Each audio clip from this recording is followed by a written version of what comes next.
मुझे कहानी याद आ रही है भगवान कृष्ण की। दूध पी रहे चोटी नाप रहे हैं, साथ साथ थोड़ा पिया फिर ना पी, फिर अब बच्चे ने खा लिया आराम से। हाँ, तो आगे क्या हुआ राजा था, फिर क्या हुआ, उसकी दो रानियां थी। और तब से बच्चा समझ जाता है अच्छा दो रानियां होना ठीक बात है, इससे मतलब एक रानी वाला राजा क्यों नहीं तुम्हारे पास भाई? सारे राजा दो रानी वाले क्यों है, तीन वाले क्यों है? मुझे कहानी याद आ रही है भगवान कृष्ण की। बताया था चोटी वाला। अचानक याद आ गया कि यशोदा मैया ने कैसे कृष्ण जी के साथ इमोशनल इंटेलिजेंस का खेल खेला। हर मम्मी खेलती है, उन्होंने भी खेला। बच्चा बोल रहा है कि मम्मी मेरे जितने फ्रेंड्स हैं थोड़े बड़े वाले, इन सब के बाल बहुत लंबे लंबे हैं, चोटियां लंबी लंबी है, मेरी चोटी छोटी सी है, चूहे की पूंछ जैसी एकदम पतली सी छोटी सी, तो मेरी चोटी कब बड़ी होगी? इसका सिंपल आंसर माँ के पास है कि बेटा 6 महीने में हो जाएगी। पर माँ को लगा लोहा गर्म है, इसी समय चोट करनी चाहिए। तो माँ ने कहा बेटा वो सारे बच्चे रोज अपने घर में 2 गिलास दूध पीते हैं और एक तुम हो दूध का नाम देखते भाग जाते हो, तो बेटा चोटी बढ़ानी है तो दूध पीना पड़ेगा, तो दूध पियो फिर बढ़ेगी चोटी। इसने कहा अच्छा ये बात है, तो फिर लाओ 1 गिलास दूध। माँ ने भर के दिया एक बड़ा गिलास दूध का।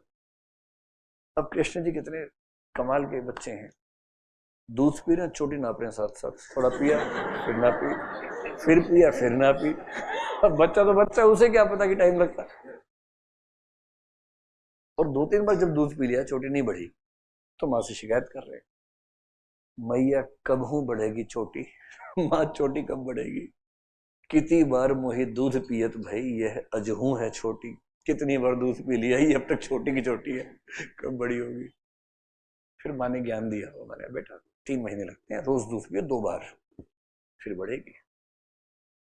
तो ये माँ क्या कर रही है बच्चे के साथ? इमोशनल इंटेलिजेंस यही होती है, कुछ और नहीं होती। पश्चिम से नहीं है, ये तो बोलोगे फिर पश्चिम से आ गया है ना। ऐसा थोड़ा ना कि पश्चिम से आता है, ये तो हर, यहां तक कि ट्राइबल लोग भी यही करते हैं बच्चों के साथ। कोई बच्चा नहीं खा रहा तो सुनो एक कहानी सुनाते हैं। एक राजा था, बच्चा कह रहा अच्छा आओ आओ राजा था, आओ बैठो बैठो बैठो। एक राजा था, ठूसो। अब बच्चे ने खा लिया आराम से। हाँ, तो आगे क्या हुआ राजा था, फिर क्या हुआ, उसकी 2 रानियां थी। और तब से बच्चा समझ जाता है अच्छा 2 रानियां होना ठीक बात है, इससे मतलब यहां से शुरू होता है खेल। फिर लड़का मान के चलते 2 रानियां होनी जस्टिफाइड है।